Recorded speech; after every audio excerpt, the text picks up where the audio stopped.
So we are back, and let's talk about Death Before Dishonor. I'm gonna give the whole show a thumbs up. I liked more than I hated, and I was surprised by the quality of some of the wrestling between one or the other.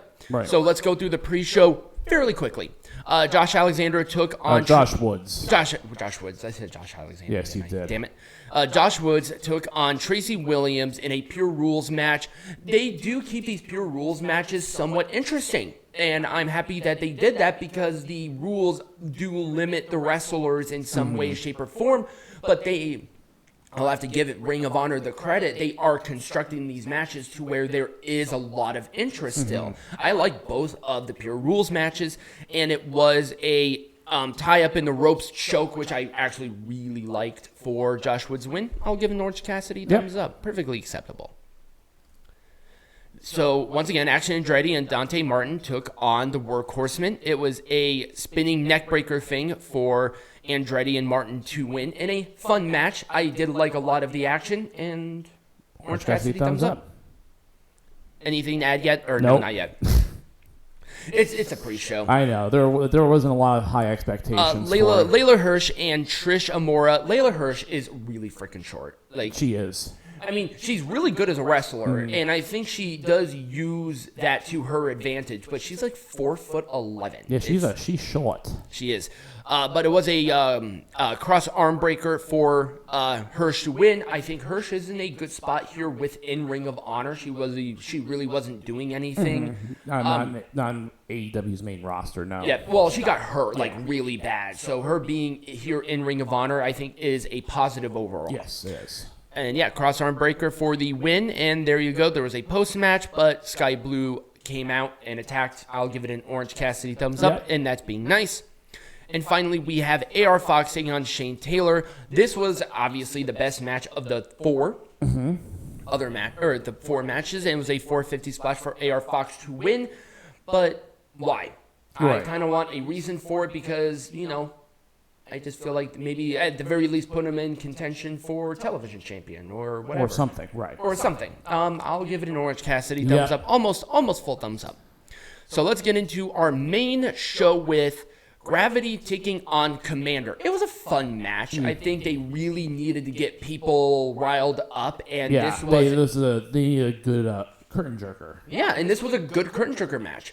Komander has somewhat established himself within AEW, and Gravity is fairly new to me. And it was a roll-up for Gravity to win a decent. So at least Komander still looks strong. Yeah, Komander still looks strong at the end of the day, and I like the action back and forth. Yeah. And Pac will face him at Dynamite. Hopefully nobody forgets. So, because remember, he's the man that Gravity forgot. Oh, that's right. So hopefully Gravity will remember to show up. Yeah.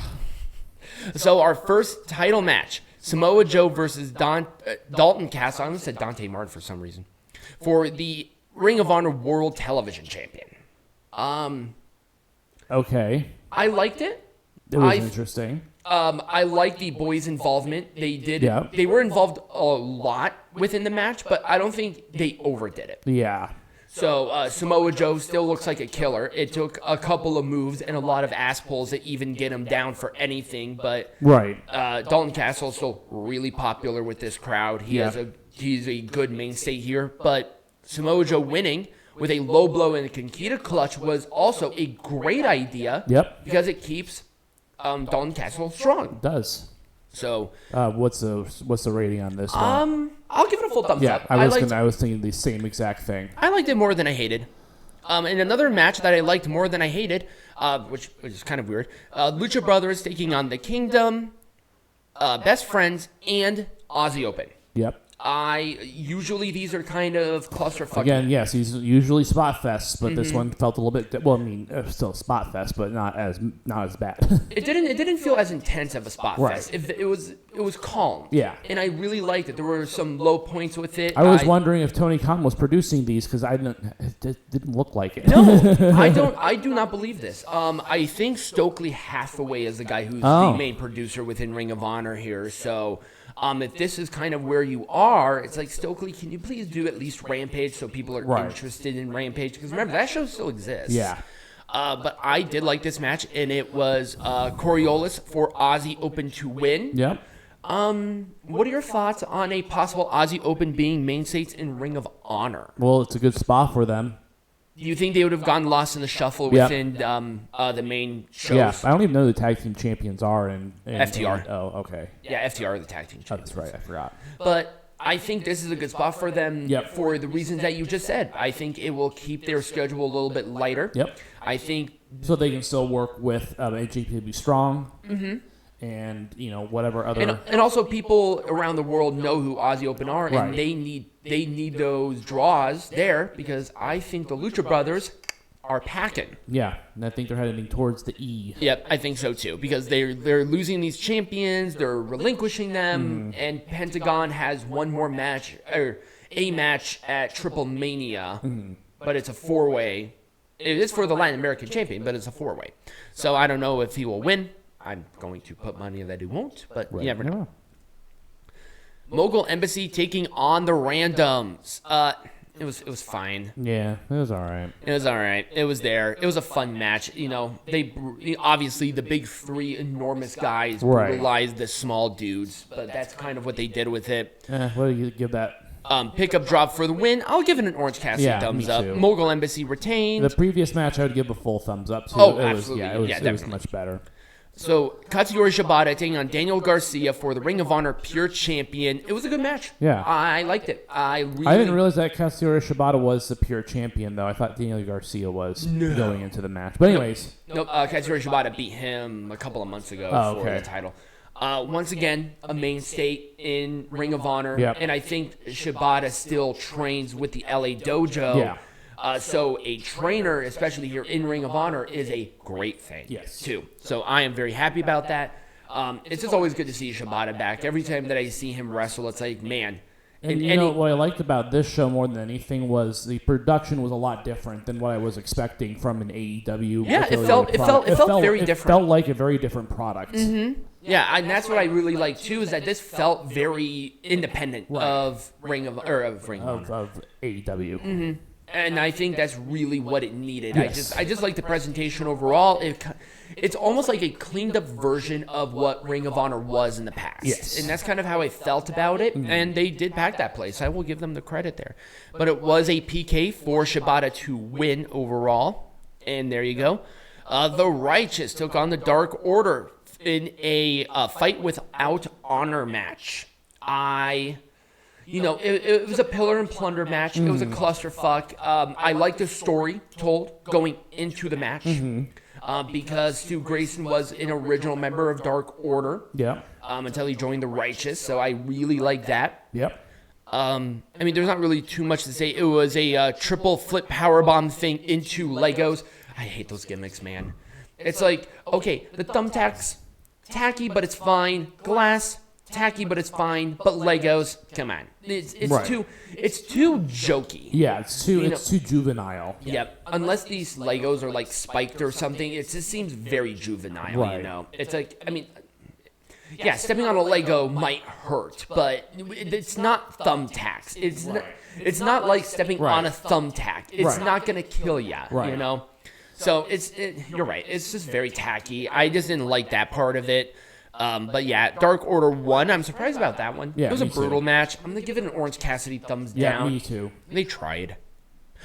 Did I give thumb? Did we? No, we didn't do it for the Pure. Pure got a full thumbs up. Pure got a full thumbs up for me as well. So they said that this was a double main event, but there is no such thing. It's one main event, but it was. This is the penultimate. Yep, penultimate. Claudio Castagnoli and Pac for the Ring of Honor World Champion.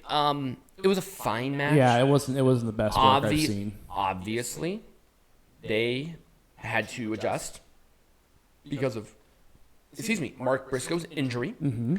I thought them having the blood and guts thing to where there was that tension was a good idea because more people are going to watch that. Mm-hmm. Then they followed up with making the title match, so I'm happy about that.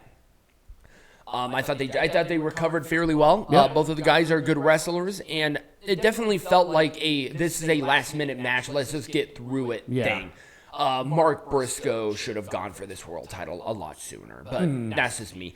Maybe they were worried about people thinking that they're exploiting the death of Jay. Maybe that's why they waited a minute for Mark to go for the title. They've been exploiting this death since the minute it was announced. Yeah, absolutely. So, no, I agree with you. If you're going to do it, might as well go all in with it, right? Right. I mean, like, one tribute show was fine, like there was Eddie Guerrero, but then they over-egged the pudding there. Oh, yeah, they already put with Eddie Guerrero, too. So Yeah, no, they absolutely did. It's like one tribute show, great. Nice little send-off, whatever. Now you're done. Right. No, Right, but it was like Mark Briscoe was in there. Oh, my God, Jay was so great, wasn't he? Oh, my God, man. It's like, dig up the body and beat it with a stick at this point. Anyways, let's move on to the main event. Anyway, it was a Ricola bomb for Claudio to win, and I'll give it a full thumbs up. Give it a full thumbs up. All right, let's talk about this. This was actually a surprisingly good match. You may not agree with me on this, but I'm going to give this 2 thumbs up. Oh, I'm just going to give it 1 thumbs up. I thought, number one, this was definitely Willow Nightingale's best match by like a mile and a half. Athena did a great job, but Athena is a good wrestler. She is. I like Athena. I love her presentation. Well, again, she's a WWE dropout, so we got that going for her. But I think this really is showcasing what Willow Nightingale can be with a few years of training. Yeah. Like, she does have something. Like, she's not bad. She's green. There's a big difference between those two things. Yes, there is. But she did put on an amazing performance. Oh, absolutely. For the type of performance I was expecting. People were losing their minds for this. I really liked the pacing of it. It kept my attention the entire match. Yeah. And it was a crossface for Willow Nightingale to pass out, and I think that was another great one. It's like she didn't even tap. Right. They are really booking Willow. They're booking her great. strong. Yes. Yeah, and I'm happy for that because she, if you would consider her a AEW original, this is how everybody basically should be booked. Right. Very strong like this. Right. Not Baker because Baker sucks. Yeah. But it's like this is a person that you want to put on the pedestal. Yeah. And I'm just very happy that she got this opportunity because also they directly referenced that she got this opportunity because of the Owen Hart Foundation tournament. Yeah. Great. At least now there's a reason for the tournament. Right. Give me the reason for the tournament, and I'm going to be happy as a clan. Right. Anyways, that was it. Yeah. It started off good. Pacing was good all the way through, and it ended with a really strong match overall. So there you go. That was that. And when we come back, we're going to be watching a very special match. Nice little place in our heart.